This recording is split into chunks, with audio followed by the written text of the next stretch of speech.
الحمد لله وكفى والصلاة والسلام على رسول الله وبعد. د ملي تلویزیون محترم لیدونکو کتونکو اوریدونکو السلام علیکم ورحمت الله وبرکاته. زه صفی الله حماس د نبوي سیرت له خپرونې سره یو ځل بیا ستاسو په چوپړ کې حاضر یم. محترم لیدونکو په تېره خپرونه کې مو ولوستل چې رسول اکرم صلی الله علیه وسلم ته د عام الحزن په کال ډیر دروند غم او صدمه ورسېدله چې هغه د خواخوږي تره ابو طالب او همدارنګه د ام المؤمنین خدیجة الکبرا رضی الله تعالی عنها مړینه وه چې د دواړو د مرګ له امله رسول اکرم صلی الله علیه وسلم ډیر زیات خواشینه او خفه شو او په پایله کې رسول اکرم صلی الله علیه وسلم د قریشو او مشرکینو له اسلام منلو څخه هم ناهیلی شو چې بیا د طائف په لور رسول اکرم صلی الله علیه وسلم راهی سفر شو په دې نیت که چیرې د طائف خلق اسلام قبول کی او د مشرکینو د قریشو په مقابل کې د هغوی مرستندویه او معاونین ثابت شي چې بالاخر د طائف خلکو نه یوازې دا چې د رسول اکرم صلی الله علیه وسلم خبره ونه منله بلکې رسول اکرم صلی الله علیه وسلم یې له طائف څخه په یو اذیتناک صورت بیرون کړ او دومره تکلیف یې ورته ورکړه چې حتی د مکې خلکو هم رسول اکرم صلی الله علیه وسلم ته داسې صدمه او تکلیف نه ورکړی. له دې څخه یو څه شیبه وروستو الله رب العزت رسول اکرم صلی الله علیه وسلم ته داسې یو سفر او داسې یو سیاحت ورکړ چې د تاریخ او د سیرت په کتابونو کې هغه د اسرا او معراج په نوم باندې یادیږي. د اسمانونو سفر چې الله رب العزت رسول اکرم صلی الله علیه وسلم اسمانونو ته پورته کړ او د پنځل منځونو فریضه دا یې ور په برخه کړله. که څه هم تاریخ پوهان د اسرا او د معراج د تاریخ په اړه مختلف نظرونه لري چې په تېره خپرونه کې موږ پر دې اړه مفصل خبرې وکړلې. البته مولانا ادریس کاندیلوي رحمت الله علیه په سیرت مصطفی کې راجح او موثقه خبره همدا بللې چې د خدیجې رضی الله تعالی عنها لمړینې نه وروسته د بعثت په 11 کال دا د اسرا او د معراج واقعه رامنځته شوې، خو دا هم معلومه نه ده چې د بعثت د 11 کال په کومه میاشت کې دا رامنځته شوې. چې د هغې سفر لنډیز یو ځل بیا ستاسو لیدونکو په خدمت کې عرض کوم چې جبریل امین رسول اکرم صلی الله علیه وسلم ته راغی په داسې حال کې چې یو براق ورسره و. رسول اکرم صلی الله علیه وسلم یې له مکې مکرمې څخه واخیست او په طرف د بیت المقدس مسجد اقصی روان شو. له هغه ځای څخه بیا رسول اکرم صلی الله علیه وسلم په طرف د معراج او اسمانونو بوتلل شو چې په لومړي اسمان کې له حضرت آدم علیه السلام سره ملاقات وشو په داسې حال کې چې ښي طرف ته جنتیانو ارواح وي او چپ یا کیڼ لور ته د دوزخیانې ارواح موجودې وي. په دویم اسمان کې د یحیی او حضرت زکریا علیهم السلام سره ملاقات وشو، سلام یې پرې وکړه او هغې د نبوت تصدیق وکړه او ایمان یې پرې راوړ او دغه د ایمان راوړلو سلسله له هر پیغمبر سره چې په کم اسمان کې ملاقات کیږي د ټولو سره رامنځته شوې. چې په دریم اسمان کې یوسف علیه السلام سره ملاقات وشو، په څلورم اسمان کې حضرت ادریس علیه السلام سره، پنځم اسمان کې له حضرت هارون ابن عمران علیه السلام سره او په شپږم اسمان کې له حضرت موسی علیه السلام سره او په اووم اسمان کې له حضرت ابراهیم علیه السلام سره.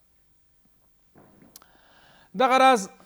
په شپږم اسمان کې چې کله د حضرت موسی علیه السلام سره د ملاقات کیږي په داسې حال کې چې د الله رب العزت سره د ملاقات وروسته بیرته د راستنېدو په حال کې ده، نو حضرت موسی علیه السلام ورته وفرمیل چې تا ته د پروردګار عالم له طرفه څه درکړل شول؟ هغه ورته ویل چې ما ته 50 منځونه راکړل شو. نو حضرت موسی علیه السلام رسول اکرم صلی الله علیه وسلم ته وفرمیل چې بیرته پروردګار عالم ته ورشه او دا لمونځونه پې کم که. همداسې رسول اکرم صلی الله علیه وسلم بار بار ورتله چې د منځونو تعداد 5 ته راورسېده. که څه هم سیرت پوهانو لیکي چې بیا هم موسی علیه السلام ورته سپارښتنه وکړله چې د دې څخه یې هم کم کړه،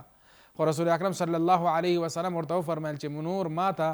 د پروردګار عالم له ذات څخه حیا راځي او نه غواړم چې له دې څخه کم شي. هماغه و چې الله رب العزت ته چې رسول اکرم صلی الله علیه وسلم ته کومه ستره پیرزوینه او لورینه پرې وکړه هغه د 5 لمونځونه و. او دا یې هم ورته وفرمایل چې امت باندې ما ستا دغه 5 لمونځونه فرض کړي، خو په یاد ولره چې اجر و ثواب به یې ورته هماغه د 50 لمونځونه ورکوم. که څه هم په دې سفر کې له اسمانونو وروستو سدرة المنتهی په لور رسول اکرم صلی الله علیه وسلم بوتلل شو، له هغه ځای څخه بیت المعمور ته او بیا د خدای حضور ته چې سوره نجم کې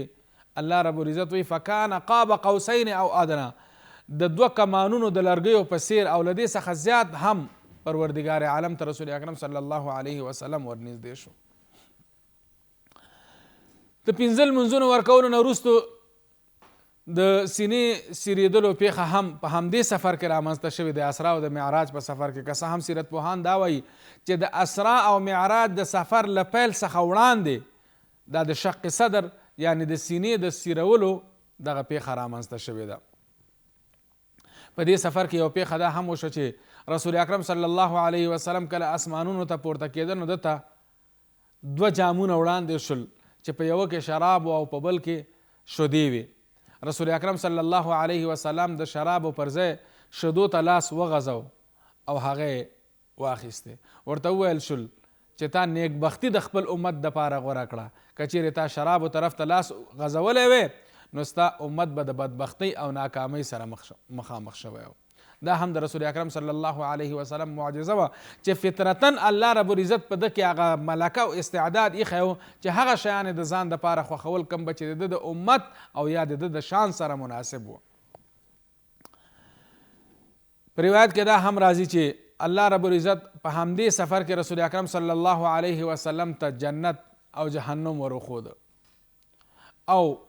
په جنت کې ورته 4 نهرونه چې 2 ظاهري او 2 معنوي و، چې هغه ظاهري سیندونو نمونه هم د سیرت په کتابونو کې یاد شوي دي چې یو نیل او بل فرات. دغه راز رسول اکرم صلی الله علیه وسلم د دې سفر په لړ کې د دوزخ خازن چې مالک نومېده هغه هم ولیده چې بالکل د خفګان او د خواشینۍ په حال کې ناست ده چې هیڅ خندا نه کوي. دغه راز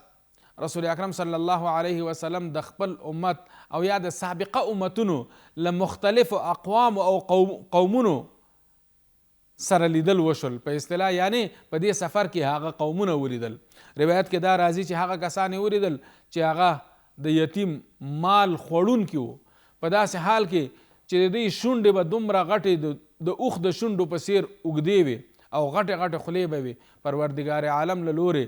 فرشتو به د دوی په خولو کې د اور سکروټې ورکولې او د شاه له لارې به دغه سکروټې له دوی څخه بیرون راوتل. دا هغه کسان وو چې په دنیا کې د یتیمانو مالونه خوړل، لکه څرنګه چې سوره نساء کې الله رب العزت فرمایي الذين يأكلون اموال اليتامى ظلما انما يأكلون في بطونهم نارا. هغه کسان چې د یتیمانو مال ظلمن په زور او په لوی لاس خوري هغوی په حقیقت کې په خپلو خېټو کې د جهنم اور ور اچوي. او رسول اکرم صلی الله علیه وسلم د اسرا او د معراج په سفر کې دا د خپل سر په سترګو باندې مشاهده کړل. دغه راز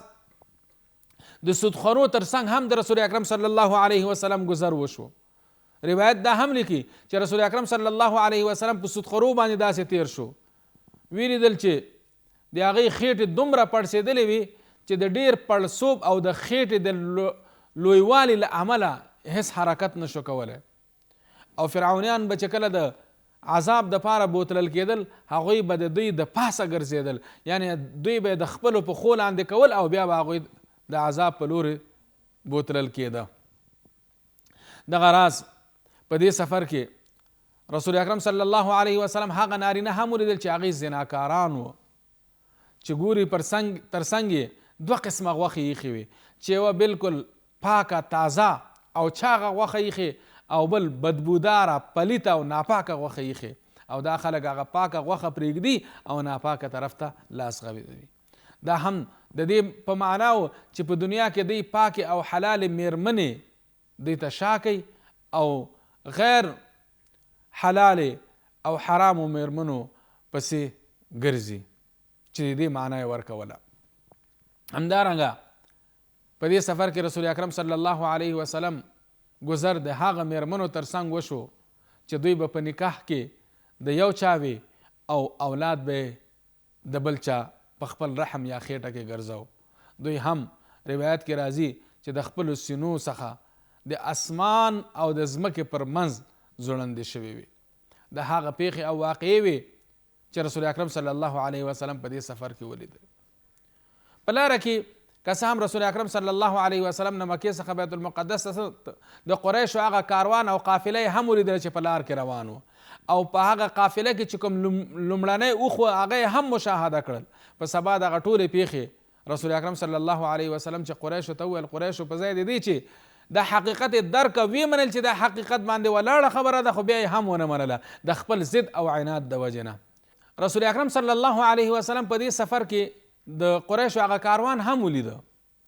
او روایت کې دا هم راځي چې د هغه کاروان له مشکیزو څخه چې خولې یې تړلې وي دوی اوبه هم وڅښلې او بیرته یې هغه مشکیزې ورته بندې کړلې. ابن القیم وایي چې رسول اکرم صلی الله علیه وسلم قریشو ته دا ټولې نښې و نښانې وویلې، خو هغې پر رسول اکرم صلی الله علیه وسلم باندې ایمان رانوړه، بلکې د دې خبرې تصدیق یې ونه کړ د خپل ضد او عناد د وجې. لا یې پر رسول اکرم صلی الله علیه وسلم باندې ملنډې او مسخرې پیل کړلې او ورته ویل که چیرې ته په دې خبره کې رښتینی یې چې تا د بیت المقدس یا د اقصا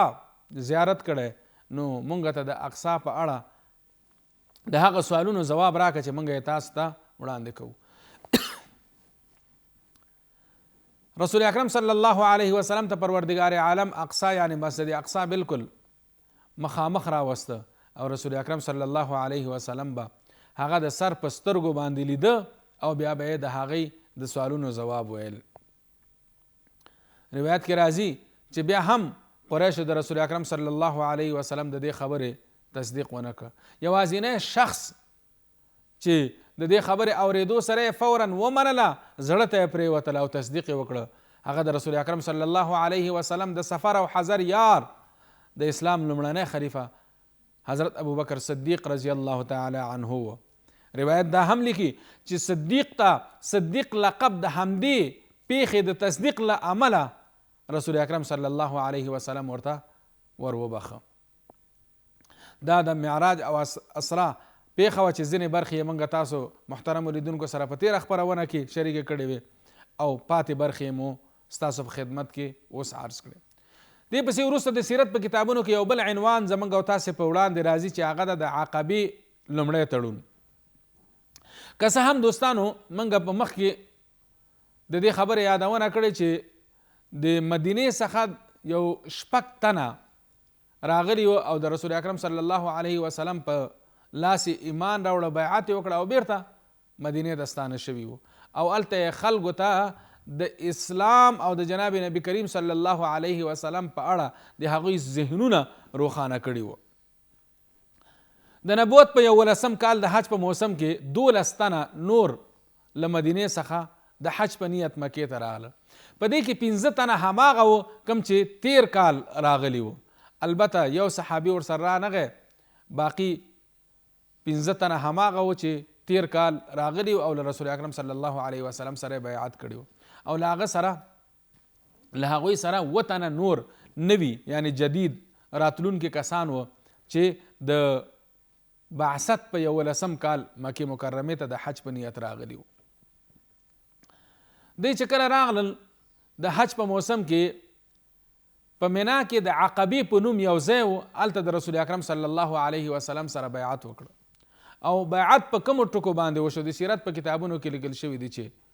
له پروردګار عالم سره به شرک نه کوئ، د هغه په ذات او اسماء او صفاتو کې به د هغه سره هیڅ څوک برابر نه ګڼئ، زنا به نه کوئ، غلا به نه کوئ، پر چا به ناحق تهمت نه لګوئ، او همدارنګه قذف یعنی په پاک دامنو ښځو باندې به هم تهمت نه لګوئ، د چا مال به په ناحق نه خورئ، په یتیم به زیاتی نه کوئ، په تاسې کې به زورور په کمزوري باندې ظلم او زیاتی نه کوي. خو دا هغه د بیعت ټکي وو کوم چې رسول اکرم صلی الله علیه وسلم د فتح مکې په وخت د مکې له ښځو سره هغه بیعت کړی و او له هغوی څخه یې بیعت اخیستی و، او بیا ورته وویل که څوک په تاسو کې دغه بیعت مات کړي نو الله رب العزت که ورته په دنیا کې سزا ورکړه دا به د هغوی ګناهونه ورژوي، او که په دنیا کې ورته الله رب العزت کومه سزا ورنکړه نو د هغه معامله د الله رب العزت سره. روایت کې راځي کله چې دا 12 تنه بیرته لاړل نو د تګ نه مخکې رسول اکرم صلی الله علیه وسلم څخه د یو معلم غوښتنه او مطالبه وکړله چې رسول اکرم صلی الله علیه وسلم ورسره د معلم په حیث مصعب ابن عمیر رضی الله تعالی عنه ولیږه. دا 12 تنه چې کله مدینه منورې ته ورسېدل نو مصعب ابن عمیر د اسعد ابن زراره رضی الله تعالی عنه په کور کې میلمه شو او د هغه کور یې د خپل دعوت او د خپل لارښوونې لپاره مرکز وګرځاو. هماغه و چې روایت کې راځي چې یوه ورځ مصعب ابن عمیر او اسعد ابن زراره دا د بنو عبدالاشهل او د بنو زفر کلو ته د اسلام د دعوت په نیت لاړل. نو هلته د بنو زفر د کلی په یو باغ کې د سا تر څنګ کېناستل او مسلمانان ترې راغونډ شو او هغوی ته د اسلام بلنه او دارنګه د هغې ځای نور اوسیدونکو هم د دوی تر څنګ راغونډ شو. نو دلته 2 کسه نور چې یو سعد بن معاذ او بل اسید بن حذیر رضی الله تعالی عنهما چې وروسته بیا مسلمانان شو، دا دواړه د بنو عبدالاشهل د قوم مشران و، سرداران و. دی چې ولید چې ګوري اسد بن زراره او مصعب ابن عمر دا زمونږ د قوم خلق د دوی په اصطلاح بېلارې کوي، نو په دې نیت چې دی له دې ځای څخه وشړي او منع یې کړي، نو سعد بن معاذ رضی الله تعالی عنه اسید بن حذیر ته وویل چې ته ورشه او دا خلق دا سړی له دې ځای نه وشړه، مصعب ابن عمر یادو او زه ځکه نه ورځم چې اسعد ابن زراره زما د تره زوی ده او زمونږ ترمنځ څه خبرې دي، نو فلهذا ته ورشه او دا سړی منع که. روایت دا هم لیکي چې کله اسید ابن حذیر اسعد ابن زراره او مصعب ابن عمر خواته راغی نو ورته ویل چې تاسې دا خپل کار نه لاس واخلئ او له دې ځای څخه لاړ شئ. او له دې نه مخکې چې کله اسید ابن حذیر د دې لور ته را روان نو دلته اسد ابن زراره حضرت مصعب ابن عمر رضی الله تعالی عنه ته ویل چې دا د بنو عبدالاشهل د قوم مشر ده، که د ایمان راوړه نو زمونږ کار به ډېر اسانه شي. هماغه و چې کله اسید ابن حذیر را ورسېد ورته ویل چې په سخته او قهرجنه لهجه یې ورته ویلې چې له دې ځای نه ځئ. نو مصعب ابن عمر ورته ویلې آیا کولی شي چې زما خبره واورې؟ که چیرې دې خوښه شوه خو ویې منه او که دې خوښه نه شوله نو موږ به له دې ځای څخه لاړ شو. اسید ابن حذیر ورته ویلې چې بالکل روغه خبره دې وکړه. هماغه و چې اسید ابن حذیر د مصعب ابن عمر خبرو ته متوجه شو، هغه د اسلام دعوت ورکړ، د قرآن عظیم شان تلاوت یې ورته وکړ. هغه دومره متاثره شو چې د هغه په مخ کې د اسلام د قبلولو آثار او نښې ښکاره شولې او ورته ویل چې په دې اسلام کې د داخلېدو لار او طریقه څه ده؟ هغه ورته ویل چې غسل به وکړي او کلمه به ووایي. غسل یې وکړه، کلمه یې وویل او بیرته په داسې حال کې خپل قوم ته ستون شو چې اسلام یې په ټول بدن په زړه کې ننوتی و. کله چې سعد بن معاذ چې په خپل قوم کې ناست و هغه ته د هغه تر څنګ ورغی نو سعد بن معاذ ویل چې اسید بن حذیر په کوم مخ تللی و په هغه مخ بیرته را روان نه ده. نو ویې ویلې چې څه حساب دی ورسره وکړه هغه خلکو ته د چا دپاره چې ما ته لیږلی و چې هغه له دې ځای څخه وشړه. نو دلته روایت یو خبره لیکلې ده، هغه ده چې دلته اسید بن حذیر یوه بهانه جوړه کړه تر څو د سعد بن معاذ مصعب بن عمر سره مخامخ کړي. هغه څنګه؟ دلته به زه یوه لږ وضاحت ورکم. د مصعب ابن عمر ملګری چې و اسعد بن زراره دا د سعد بن معاذ رضی الله عنه د تره زوی و او بیا په عربو کې د قوم پالي خو تر آخري حده رسېدلې وه. نو او په دغه وخت کې دغه اسعد بن زراره د بنو عبدالاشهل او د بنو زفر په کلي کې چې هلته بنو حارثه هم اوسېدل له هغوی سره بدي او دښمني روانه وه. نو اسید بن حذیر سعد بن معاذ رضی الله عنه ته وویل چې هلته بنو حارثه راپورته شوي دي تر څو اسعد بن زراره ووژني او په دې وجه باندې تا او ستا قوم چې تی مشرې سپک او بدنامه کړي. روایت لیکي وایي په دې سره سعد بن معاذ رضی الله تعالی عنه توره پورته کړه، زر تر زره د دوی تر څنګ روان شو چې زه ګورم د بنو حارثه قوم یا د بنو حارثه خلک څنګه زما د تره زوی اسعد بن زراره ته تکلیف او زیان رسي. کله چې سعد بن معاذ لاړ چې ګوري هلته اسعد بن زراره او مصعب بن عمیر ناست په قهرجنه لهجه یې ورته ویلې چې له دې ځای څخه پورته شئ او ځئ او زمونږ قوم مه بېلاره کوئ. مصعب بن عمیر دته هم هماغه خبره وکړله کوم یې چې اسید بن حضیر ته کړې وه چې وروره یو څه به زمونږ خبرې ته غوږ ونیسه، که چیرې خبرې زمونږ تا ته خوند درکه او ښه در باندې ولګېدله ویې منه او که نه موږ به له دې ځای څخه لاړ شو. سعد بن معاذ وویل چې روغه خبره دې وکړه. له هغې وروسته مصعب بن عمیر هغه ته د اسلام دعوت ورکړه، د قرآن عظیم الشان د آیاتونو تلاوت یې ورته وکړه او هغه د غوږونو له لارې زړه ته پرېوتل. هماغه و چې سعد بن معاذ ورته ویلې په دې دین کې د داخلېدو لاره راته وښیي، ورته وویل چې غسل وکړه او کلمه ووایه. سعد بن معاذ هماغه کار وکړه کوم چې اسید بن حضیر کړی و، غسل یې وکړه او په اسلام مشرف شو. د سعد بن معاذ له راتګ نه مخکې چې کله اسد بن زراره ولیده چې دی را روان ده، نو مصعب بن عمیر ته وویل چې را روان زما د تره زوی ده او دا د بنو عبدالاشهل د قوم سردار ده. دا هم درته وایم مصعب بن عمیر که چیرې دغه کس ایمان راوړه نو په دې کې هیڅ شک نشته چې ټوله قبیله به ایمان راوړي او زمونږ او ستا دغه کار به نور هم اسانه شي. سعد بن معاذ رضی الله تعالی عنه چې ایمان راوړه بیرته خپل قوم ته لاړ او قوم ته یې وویل چې ای قوم ما په تاسو کې ډېر وخت تېر کړ، آیا تاسې زما په اړه څه فکر کوئ؟ هغه ورته ویل چې ته زمونږ د قوم مشر یې، مخور یې، موږ ستا د هره خبره منلې او تا تل زمونږ خدمت کړی. ورته ویې ویلې تر هغې به زه له تاسو سره خبرې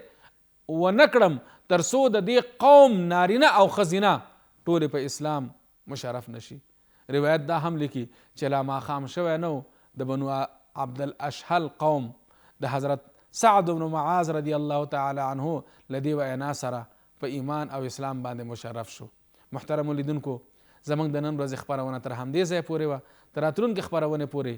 پر پاک پروردګار سپارم چې هر ځای کې یاستئ ښاد او آباد او خوشحاله اوسئ. والسلام علیکم ورحمة الله وبرکاته.